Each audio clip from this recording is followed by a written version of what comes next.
इस बार के दाव में तो स्वागत है।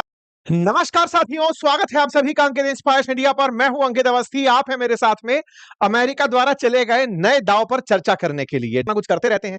रशिया के लिए पहले चाइना को, फिर बाद में इंडिया को टारगेट किया। इस बार इन्होंने एक नया दाव चलाया और इस बार के दाव में रशिया की जगह इन्होंने G7 और नाटो कंट्रीज को एक साथ लिया है और कहा है कि देखो नाटो वालों, दिक्कत तुम्हारी भी है, मेरी ही नहीं है, और G7 वालों, दुनिया में तुम भी देश हो और तुम भी पावरफुल हो, बार बार मुझे ही आगे चलाकर क्यों खड़ा कर देते हो कि जाओ तुम सैंक्शन लगाओ। मैं तुम सबसे रिक्वेस्ट करता हूं कि आओ और इंडिया और चाइना पर मिलकर टैक्स और टैरिफ लगाते हैं। G7 और नाटो कंट्रीज को कहा गया है कि रूस से तेल खरीदने पर इंडिया और चाइना को लगभग 100% टैरिफ से लाद दिया जाए। तो डोनाल्ड ट्रंप क्या वाकई में भारत के साथ समझौता करने के मूड में है या फिर हम पर और ज्यादा टैरिफ लादना चाहते हैं? फिलहाल के लिए इनकी मनोदशा है क्या?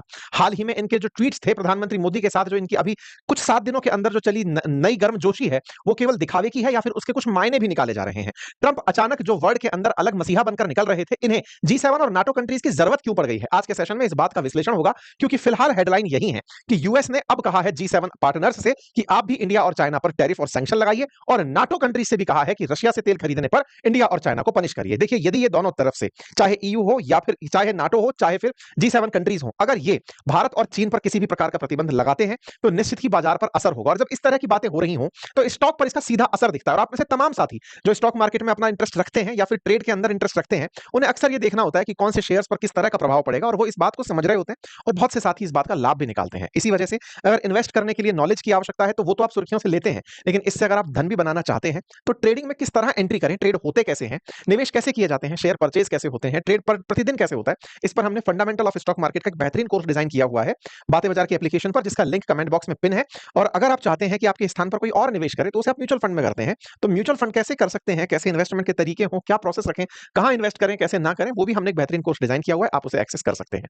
साथ ही साथ अगर आप चाहते हैं हिस्ट्री, ज्योग्राफी, पॉलिट, इकोनॉमी पढ़ना तो हमारे एप्लीकेशन अपनी पाठशाला पर जाएं, और अगर पढ़ना नहीं केवल किताबों से पढ़ना चाहते हैं तो हमारी किताबें उपलब्ध हैं, आप उन्हें भी अपने पास एक्सेस कर सकते हैं। तो आइए अब आपको G7 और नाटो कंट्रीज के साथ ट्रंप की ताजा बातचीत को बताते हैं। हाल ही में डोनाल्ड ट्रंप के एडमिनिस्ट्रेशन ने G7 कंट्रीज से कहा कि आप सब मिलकर के चीन और भारत के ऊपर टैरिफ लगाने का प्लान कीजिए, और ये टैरिफ थोड़ा बहुत ना हो, 100% तक टैरिफ लगाने की बातचीत रखी गई। ठीक है साहब, ये बात कब हुई? तो इस बात को जब ट्रंप प्रशासन ने G7 कंट्रीज को कहा तो G7 कंट्रीज ने आपस में इस फ्राइडे को, यानी कल के दिन, बैठ करके वीडियो कॉल पर चर्चा की कि हाँ भाई, ट्रंप कह रहे हैं तो हम लोग इसके साथ क्या कर सकते हैं। ये फाइनेंशियल टाइम्स की अखबार, ब्रिटिश न्यूज़पेपर की खबर है, जिसमें लिखा है कि US urge G7 impose up to 100% tariff China India over Russian oil. ये बात निकल कर आती है, और जब ये बात निकल कर आती है तो ये जानकारी यूएस डिपार्टमेंट ऑफ ट्रेजरी की तरफ से भी आती है, जिसमें यह कहा जाता है कि यूएस ने कहा है कि अगर आप वाकई में चाहते हैं कि यूक्रेन का वॉर रुके तो ऐसे में यूनाइटेड स्टेट्स के साथ आकर मिलिए और टैरिफ लगाइए उन देशों पर जो रूस से तेल खरीद रहे हैं। इसके लिए इन्होंने बकायदा सेक्रेटरी बेसेंट और एम्बेसडर ग्रीर, जो कि बकायदा इस G7 के साथ डील करने के लिए ही अपॉइंटेड है, उनसे कहा है कि अगर रशिया यूक्रेन डील रुकवाना चाहते हैं तो मतलब वॉर रुकवाना चाहते हैं तो इनसे कहिए कि आप खुद भी, G7 कंट्रीज खुद भी रशिया से तेल खरीदने पर इंडिया और चाइना पर सैंक्शन लगाइए, टैरिफ लगाइए, इनके ऊपर भी परसेंटेज में टैक्स लगा दीजिए। साथियों, ये है G7 कंट्रीज। अगर मैं दुनिया की मोस्ट पावरफुल कंट्रीज की एक साथ बात करूं तो उनमें G7 कंट्रीज का नाम लिया जाता है। जब आप बात G7 की कर रहे हो और इसके अंदर इंडिया, चाइना, रशिया इनको नहीं देखते हो तो इससे ये समझ में आता है कि ये G7 पार्शियली पावरफुल है। हालांकि ये सभी पावरफुल हैं, लेकिन वर्ल्ड में एब्सोल्यूट पावरफुल तो नहीं है, लेकिन हाँ, इन्हें कह सकते हैं कि ये अमेरिकी विचारधारा वाले दुनिया के सबसे पावरफुल देश हैं, जिसमें Canada, France, Germany, Italy, Japan, UK और यूएस शामिल हैं।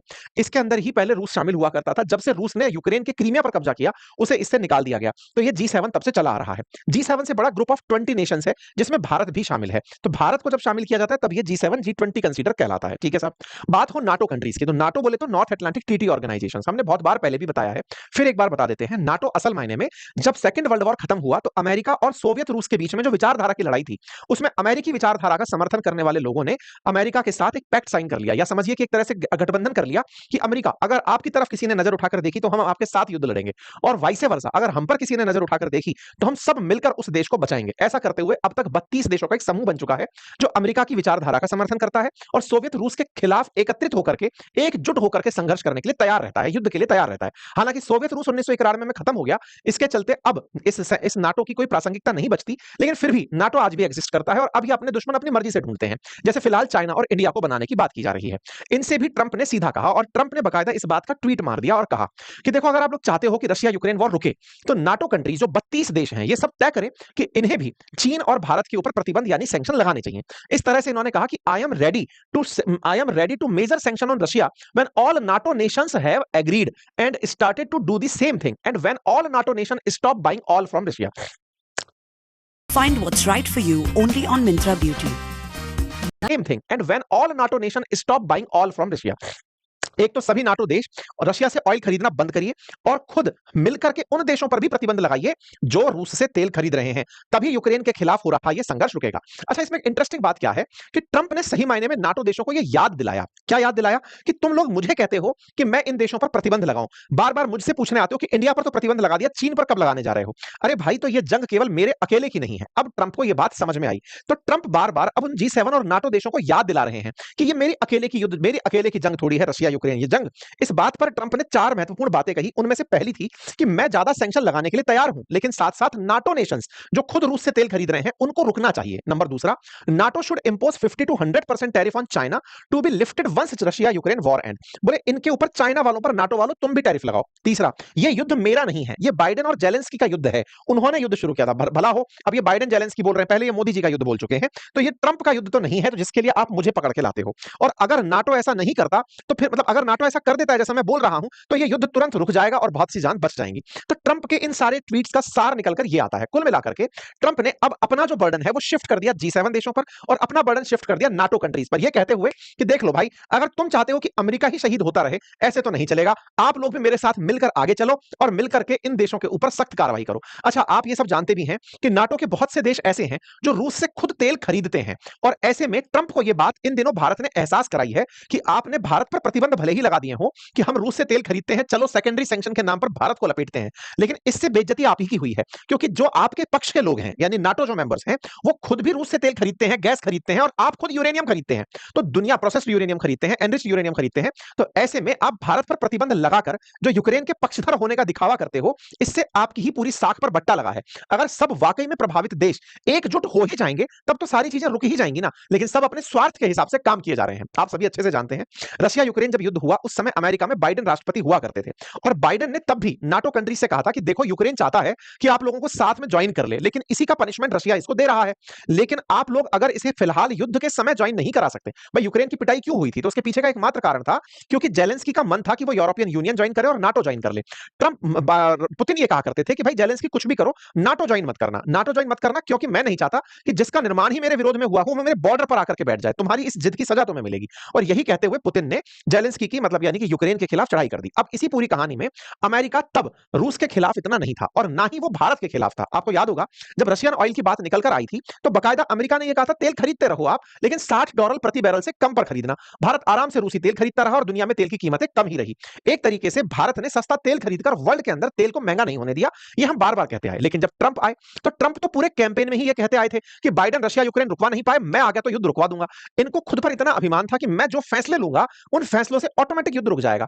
इसी फैसले की जो चाहत थी इसको बाकी देशों ने, चाहे फिर वो यूरोपियन यूनियन के देश हो, चाहे G7 कंट्रीज हो, चाहे नाटो कंट्रीज हो, सब जाके ट्रंप को एहसास दिलाए, जिल्ले इलाही आप कर सकते हो, ये काम आप कर दो। तो जैसे एक ऐसा बच्चा क्लास का दुस्साहसी नहीं होता है जिसको बहुत ज्यादा इस बात का क्रेज होता है कि मैं बोल सकता हूं, मैं ऐसा टीचर के सामने खड़ा होकर के बकवास बदतमीजी कर सकता हूं, और बाकी लोग उसे चढ़ा देते हैं, हाँ भाई तू कर सकता है, हाँ भाई तू कर सकता है। ऐसे ट्रंप को चढ़ा दिया इन लोगों ने, नाटो वाले देश हो चाहे EU वाले देश हो, नाटो हो चाहे G7 कंट्रीज, सबने चढ़ा दिया कि आप कर सकते हो, आप कर सकते हो। भाई साहब ये आगे निकल पड़े, इन्होंने कहा लो भाई मैं टैरिफ रखता हूं, और इन्होंने सबसे पहले भारत को लपेट लिया, भारत के ऊपर 50% टैरिफ की घोषणा कर दी। अब जब भारत पर टैरिफ की घोषणा हुई इससे इनकी पूरे देश में बदनामी होना शुरू हो गई, इनके ही देश के लोग, इन्हीं की पार्टी के लोग, इनके समर्थक इनके विरोध में होने लग गए। इस बीच में भारत ने इनको और मजा चखा दिया। कैसे? ट्रंप एक तरफ भारत के विरोध में फैसले ले रहे थे और भारत इनके खिलाफ जाकर के रूस और चाइना के बहुत ज्यादा नजदीक SCO बैठक में बैठ गए। इस बात को ट्रंप ने मान लिया और इन्होंने ताजा 12 सितंबर का ही एक फॉक्स न्यूज का वीडियो चल रहा है जिसमें ये खुद इस बात को स्वीकार कर रहे हैं कि ये मेरे लिए आसान काम नहीं था और ऐसा करके हमने भारत के साथ रिफ्ट पैदा कर लिया है, यानी कि हम दोनों के बीच में मतभेद पैदा हो गए हैं। ये ट्रंप ने खुद ने स्वीकार किया है कि भाई मैंने इस तरह से करके खुद का नुकसान कर लिया है और भारत अमेरिका के संबंधों के अंदर दूरी आई है। अच्छा साहब, अब इस बात को जब ट्रंप को एहसास हुआ कि यार इन लोगों ने तो मुझे कह के चढ़ा दिया, चढ़ाने से मेरा एक अच्छा मित्र था, हमारे साथ एशिया में दोस्ती निभा रहा कंट्री था, इंडो पैसिफिक बढ़िया अलाई लेके चल रहा था, क्वाड मीटिंग्स करता था, और भारत का मतलब साउथ की जब हम बात करते हैं तो दक्षिण ध्रुव के गुट जो है उसमें भारत एक अच्छा मित्र था, उसको हमने खो दिया है। इस बात के बाद जब इन्हें एहसास हुआ तो इन्होंने रिश्ते बहाल करने का प्रयास किया, जो हाल ही के दिनों में आपने देखा भी, भारत के प्रधानमंत्री की तरफ से कुछ ट्वीट्स भी आपने देखे होंगे। तो फिर इनको समझ में आया कि अब इनसे अपने प्रति हुई उम्मीदों को हटाने का तरीका क्या है। तो इस तरीके को इन्होंने ऐसे इजाद किया कि मैं ही क्यों टैरिफ लगाऊं, तुम लोग भी लगाओ। अभी ताजा ताजा मैंने एक सेशन किया था जब ये यूरोपियन यूनियन से कह रहे थे कि तुम भारत पर 100% टैरिफ लगाओ। वो जानते हैं कि यूरोपियन यूनियन देश भारत पर टैरिफ नहीं लगा सकते, ये इनको उकसा रहे हैं, तुम भी लगाओ ना बेटा, तुम मुझे बार बार कह रहे हो। इसका मैंने पूरा सेशन किया था और मैंने आपको ये बताया था कि अब जब ट्रंप ये कह रहे हैं यूरोपियन यूनियन देशों से कि तुम भी टैरिफ लगाओ, सही मायने में वो अच्छे से जानते हैं कि ये टैरिफ लगा नहीं सकते। और केवल नहीं लगा सकते इसका मतलब यह है कि इनको केवल ये याद दिलाया जा रहा है कि बेटा तुम टैरिफ लगा नहीं सकते, तुम नहीं लगा सकते तो अब मुझसे भी मत कहना कि मैं कुछ एक्शन लूं। ऐसे ही नाटो कंट्रीज को इन्होंने पकड़ा, नाटो कंट्रीज को पकड़ करके भी सेम बात कही कि तुम भी टैरिफ लगाओ। ये जानते हैं कि नाटो कंट्रीज खुद रूस से तेल खरीदना और खुद के हितों को कंट्रोल करना नहीं रख सकते। इसी पर अमेरिका के एक इकोनॉमिस्ट का मुझे बढ़िया ट्वीट मिला जिसमें उन्होंने बहुत बढ़िया बात करी और उन्होंने कहा कि अब इस बात से ये समझ में आता है कि Trump is looking for another excuse not to place serious sanctions on Russia. मतलब इस बात से ये साफ प्रतीत होता है कि ट्रंप ने अब ये एक्सक्यूज दे दिया है कि मैं रशिया पर प्रतिबंध क्यों नहीं लगा सकता। Now these sanctions are conditional on NATO countries. क्यों? क्योंकि जब उनसे कह दिया तुम भी ऐसा करो तो फिर ये खुद को अब बचा करके निकाल पाएंगे। There is no chance that all NATO countries will ever agree to stop बाइल ऑयल। मतलब ऐसा संभव ही नहीं है कि सारे की सारी नाटो कंट्रीज रूस से तेल खरीदना बंद कर दें। कुल मिलाकर के ट्रंप जो इतने दिनों से हीरो बने हुए थे ये बिल्कुल वैसे ही था जैसे क्लास के स्टूडेंट इनको उकसाए हुए थे कि भैया कर दो भैया कर दो भैया कर दो, जैसे दिवाली में पटाखा आप ही चला दो। ये तो चला दिए, इनको लगा कि हमारी टुटाई हो जाएगी, अब क्या करें। तो ऐसे में फिर इनने सबसे कहा बेटा तुम मुझसे कह रहे हो पटाखा चलाए, तुम भी साथ चलाओ, हम तो चला ही रहे, तुम भी पटाखा चलाओ। इनको ये पता चल गया कि तुम नहीं चलाओगे क्योंकि तुम कुटने से डरते हो। तो ऐसे में इन्होंने ये दाव चला। अब बात करें G7 कंट्रीज की जिनसे इन्होंने कहा कि तुम सब लोग मिलकर के बात करें G7 कंट्रीज की जिनसे इन्होंने कहा कि तुम सब लोग मिलकर के प्रतिबंध लगाओ। नाटो वालों से कहा तुम सब मिलकर के प्रतिबंध लगाओ। मैं आपको बताऊं कि जो नाटो कंट्रीज है ना, वो नाटो कंट्रीज में तुर्की ऐसा देश है जो रूस से भर भर के तेल खरीदता है। भाई साहब यहां पर ये आंकड़े देख सकते हैं जो कि नाटो और ईयू कंट्रीज के हैं जो अभी भी रूस से व्यापार करते हैं, जिसमें तुर्की है, स्लोवाकिया है, हंगरी है, बेल्जियम है, स्पेन है, बुल्गारिया है, इटली है और चेक रिपब्लिक है। ये तेल खरीदते हैं रशिया से, अभी भी व्यापार करते हैं। कनाडा जिसने की मतलब G7 का मेंबर है वो अभी भी रूसी तेल खरीद रहा है, तरीके उसके अलग बदले हुए हैं। ऐसे जो यूके है वो भी रशियन ऑयल रिफाइनरी से तेल खरीद रहा है, तरीके घुमा फिरा करके खरीद रहा है। ऐसे फ्रांस भी रशियन गैस अभी तक परचेज कर रहा है, अमेरिका खुद एनरिच्ड यूरेनियम परचेज कर रहा है। एक तरीके से ये सब देश बिजी हैं रूस के साथ व्यापार करने में और रूस का व्यापार इन सब G7 कंट्री से बढ़िया चल रहा है। मतलब आप ये देखिए कि रूस के साथ व्यापार करने वालों में नाम बदनामी भारत की हुई, लेकिन आप उठाकर देखें तो ईयू का व्यापार, तुर्की का व्यापार, यहां पर आप देख सकते हैं श्रीलंका, जापान, इन सॉरी जापान का व्यापार, तुर्की का व्यापार, ईयू, चाइना, तुर्की का व्यापार, आपको यहां पर दिखाई दे जाएगा कि रूस के साथ इन देशों का भर भर के व्यापार चल रहा है। कुल मिलाकर के ये बात स्पष्ट होती है कि रूस के साथ व्यापार ये लोग कर रहे हैं। ट्रंप ने अब रिवर्स चाल चल के इनसे कहा है कि तुम भी करो तो जाने। इसका सेंस समझ में आ रहा है? इसका सेंस केवल इतना है कि ट्रंप अब भारत से दोस्ती करने की तरफ आगे बढ़ रहे हैं, क्योंकि उन्हें पता है कि भारत से अगर मित्रता करने निकले तो औरों का मुंह कैसे चुप कराना है। तो G7 को तो उन्होंने एक ही बार में लपेट दिया। अब बात करते हैं G7 को तो इन्होंने लपेट दिया, ऑब्वियस सी बात है G7 से भारत व्यापार करके $28 बिलियन कमाता है। भारत के तो खैर फिर भी नुकसान को G7 झेल जाते हैं, लेकिन चाइना के नुकसान को कैसे झेलें? भारत ने तो G7 देशों में, चाहे फिर वो इटली हो, मतलब तमाम देश जिनके साथ हमारी वार्ता हो सकती है, इटली है, जर्मनी है, हमने इन सबके साथ पर्सनल बातचीत की हुई है। अभी जापान के साथ ताजा बातचीत हुई है जिसमें जापान भारत के साथ $67 बिलियन के निवेश की बात किया है। हमने इसके ऊपर आप लोगों के साथ सेशन किया था और हमने बताया था कि जापान की तो ट्रंप के साथ में कितनी बुरी स्थिति चल रही है कि यहां के प्रधानमंत्री को इस्तीफा देना पड़ा है। ऐसे ही कनाडा भारत के साथ रिश्ते सुधारने के लिए निकला हुआ है क्योंकि कनाडा की अमेरिका ने हालत खराब कर रखी है। साथ ही साथ फ्रांस भारत के साथ मित्रता निभाने चला है क्योंकि फ्रांस जानता है कि अमेरिका उसको जीने नहीं दे रहा था। कुल मिलाकर के जिन G7 देशों ने भारत के खिलाफ सैंक्शन सोचे भी होंगे, उन्हें यह याद आ गया होगा कि अमेरिका के लिए तो हम ये कदम नहीं उठा सकते। अच्छा, लेकिन क्या भारत के खिलाफ G7 कंट्रीज कदम उठा सकते हैं? चाइना के खिलाफ उठा सकते हैं? तो सब चाइना के बारे में मैं बता देता हूं। भारत के साथ तो फिर भी $28 बिलियन लाभ कमाता है भारत। कुल $125 बिलियन के आसपास का ट्रेड है भारत का, एक्सपोर्ट जो है ईयू को। लेकिन आप जानकर आश्चर्य करेंगे कि चाइना के साथ जो G7 नेशंस का व्यापार है वो $1.29 ट्रिलियन का व्यापार है। भारत की कुल इकोनॉमी अगर $4 ट्रिलियन की है, अंदाजा लगाइए $1.29 ट्रिलियन का तो भाई साहब इनका ईयू कंट्री से, सॉरी G7 कंट्री से व्यापार है। यूनाइटेड स्टेट्स के साथ Japan, Germany, UK, France, Italy, Canada, इनके साथ व्यापार भर भर के है। ये कोई भी देश इतनी हिम्मत नहीं रखेंगे कि ये चाइना के साथ किसी प्रकार का टैरिफ गेम खेल लें। अमेरिका ने खेला था, 15 दिन के अंदर ही लौट के वापस जाना पड़ा। ऐसे में ये केवल और केवल धमकाने के प्रयास है, इनका कोई सर्वाइवल संभव नहीं है। बात नाटो की कर ली जाए तो सेम बात नाटो की है। जो नाटो ट्रंप को कह रहा था कि ट्रंप साहब आप भारत के ऊपर प्रतिबंध लगा दो तभी जाकर के रूस यूक्रेन को मारना बंद करेगा, जब ये बात नाटो पर आई, क्यों आई? क्योंकि मैं आपको बताऊं ताजा अभी रूस ने जब कुछ दिन पहले जब गोले चलाए थे ना यूक्रेन पे, उनमें से कुछ जाकर पोलैंड पर गिर गए। पोलैंड जो है वो नाटो कंट्री है। नाटो का नियम है कि अगर एक पर बम गिरेगा सब मिलकर के उसके खिलाफ लड़ेंगे, लेकिन किसी में हिम्मत नहीं हुई रूस के खिलाफ कोई भी बयान देने की। कोई भी उठ करके तैयार नहीं हुआ कि हम रूस के खिलाफ गोला चलाएं।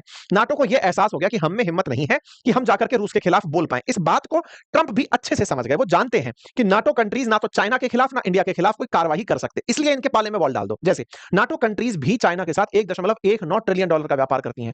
ऐसे में जब ट्रंप ये नाटो कंट्रीज से कहते हैं ना कि अगर रशिया यूक्रेन रुकवाना चाहते ही हो तो मेरे पास मत आओ, पहले तुम भी प्रतिबंध लगा के दिखाओ, ये दाव सोच समझ के ट्रंप ने चला है। इनका उद्देश्य स्पष्ट है कि बेटा एक बार अगर तुम लोग इस पर करने निकले तो तुम पीछे स्वतः ही हट जाओगे, और मेरे ऊपर जो मोरल ऑब्लिगेशन तुमने लगा रखा है कि यूक्रेन का युद्ध रुकवा दो, यूक्रेन का युद्ध रुकवा दो, वो यूक्रेन का युद्ध स्वतः ही मेरी जिद से दूर चला जाएगा। बस अब फिलहाल के लिए पासिंग द बॉल का गेम चल रहा है। बाकी आप लोगों को क्या लगता है अपनी राय जरूर कमेंट बॉक्स में बताइएगा। हाँ, ये जरूर विचारिएगा कि अगर वाकई में G7 कंट्रीज और नाटो कंट्रीज ये करने को तैयार हो जाती हैं तो भारत को कितना नुकसान होगा। अपनी राय कमेंट बॉक्स में जरूर डालिएगा। साथ ही साथ इस वीडियो को ज्यादा से ज्यादा साथियों के साथ साझा करिए। चैनल पर नए हैं तो सब्सक्राइब